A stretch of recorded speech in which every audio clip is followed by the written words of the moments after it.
Et l'industrie touristique à Paris souffre toujours du risque terroriste. Les arrivées de touristes dans la capitale française ont chuté des 10% au cours des 5 premiers mois de l'année.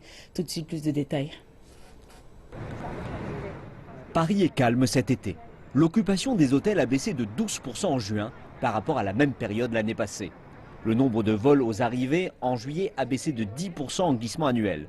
Ces dernières années, il fallait faire des heures de queue pour accéder aux sites les plus populaires que sont le musée du Louvre et la Tour Eiffel.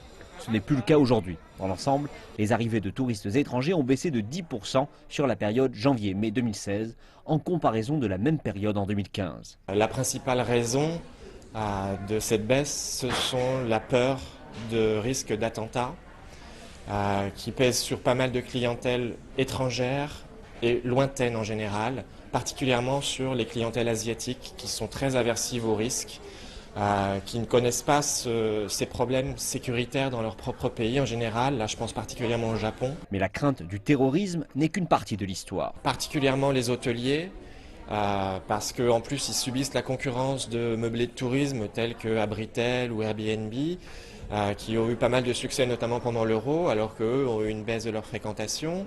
Les restaurateurs, qui ont quand même beaucoup moins de touristes étrangers dans certains quartiers. Et puis les sites culturels, qui ont une fréquentation qui est beaucoup moins importante. Vous avez beaucoup moins la queue à la Tour Eiffel, vous avez beaucoup moins la queue au Louvre. Les professionnels du tourisme déclarent également que les perceptions négatives concernant la France ont été renforcées à la suite des violentes manifestations de rue cette année, de même que les vols dont ont été victimes les visiteurs asiatiques.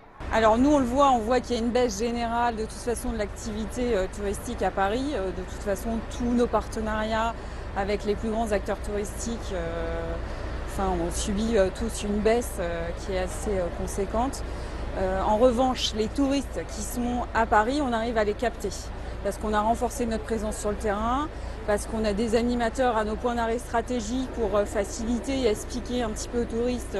Delwall a ajouté qu'ils ont dû diminuer la fréquence de leurs bus de l'ordre de 12% en réponse à cette baisse d'activité.